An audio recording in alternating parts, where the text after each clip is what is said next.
Welcome to Level Check Roblox. This is your in-game parent review for Drain the Lake. We're here to answer one question: is this game suitable for your child?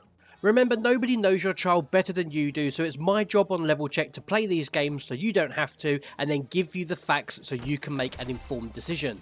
Timestamps are below as always. If you wouldn't mind hitting the like button just to help other parents find this kind of content, let's dive straight in with looking at the game description.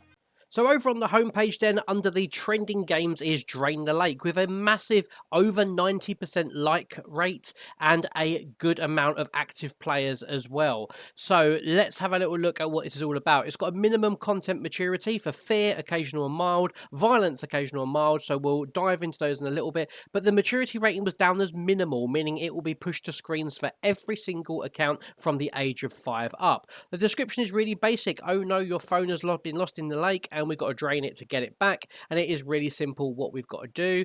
It is a simulation incremental simulator game.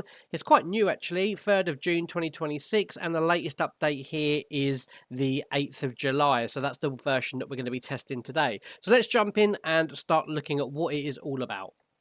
So when your child joins this game for the first time, they will get a splash screen like this. The pictures, for some reason, there we go, took a while to load, and an event pop up as well. Because this is a new game, it's clearly undergoing some kind of development. There's a little area that talks about the next update being due in 2 days' time. So we'll keep an eye on that and see if it changes anything following this review. But generally speaking, you land up in a lobby. There are no external adverts, which is always good to see. Things that you can buy like this are very clearly marked. So there's nothing here that's trying to mislead your child or inappropriately advertise anything. We'll just quickly check this as well. Okay, so they'll spin the wheel again is really clearly labelled about what you have to spend. So there's nothing here that jumps out as a major concern. I think the only thing really just to remind you of is that there is a localized and global chat function in the top left corner, and the ability to voice chat as well in this game. So just make sure those settings are appropriate in your child's account. But other than that, it looks like you can either play solo or you can jump into a group with up to 3 other players. So with that in mind, there's no issues here in the lobby I can see. So let's jump straight into a game and see what we're dealing with. So what do you actually have to do in this game? Well, it's really simple. Your character has apparently dropped their phone in the lake, and it is your job to go and drain that lake so you can get your phone back. The way that happens is you have a bucket that you use to fill up with water. You then go and dump that water into one of these machines, and it will then siphon the water, and anything that's collected, such as gold or gemstones, is then converted into this in-game currency, these like yellow bills here, and you use those on the computer to then buy upgrades to make the job a little bit easier. But other than that, the game is highly repetitive. You continue filling up your bucket to drain the lake. You then drop down further and further where you unlock checkpoints until eventually the player gets to the bottom of the cavern, and then there is their phone, and that ends the game and resets everything back to the lobby. At first glance, this game was leveled as a maturity level, minimal level, and to be honest, I haven't really seen a great deal to change that. So let's dive straight into the level check risk review just to cover all the bases and make sure you know exactly what your child is getting themselves into.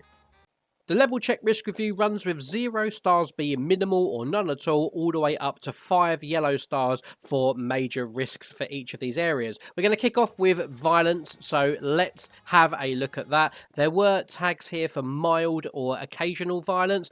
I've got to be honest, I didn't see any at all in this game, so it makes my job really easy to give this a 0 stars. Literally the only thing that there would have been is the shark. There is a shark in this lake that will come for you, but then even then your screen just flashes red, and if it has too much damage to you, then your character just essentially respawns after a black screen back on the land. So I have absolutely no concerns at all for violence here.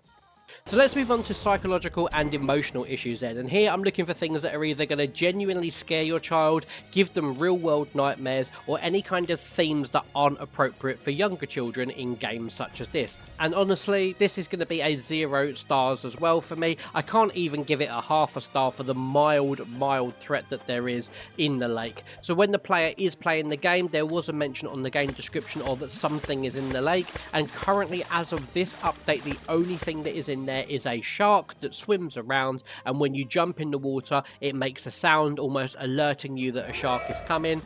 But as I said with the violence element of it, your screen literally flashes red, and if it does do more damage than your player health allows, then you just reset back to being on land anyway. So there really isn't anything. If your child is highly sensitive to any kind of tension or anxiety, then that might be a very minor concern. But given the graphic content of this, given that it doesn't actually do anything to your player, I wouldn't even give this half a star for that.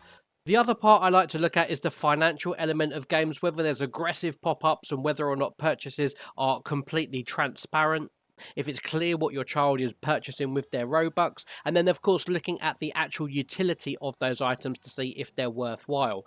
Honestly, this game is a dream to review because it is all hidden behind menu systems. It's very clearly marked, and when you click something like in your incremental updates that you can't afford because of the in game currency, well, then again, it asks you if you want to use the Robux. In terms of value for money, I mean, I probably would say that the incremental updates aren't really worth it because surely they're going to reset every single time the player starts a new game. But other than that, the other things that you can buy are mostly cosmetic, such as bucket designs over in the lobby. Though honestly, I feel that with a game as new as this, it's almost like by buying those items, you are actually supporting the game developers rather than expecting to get something out of it.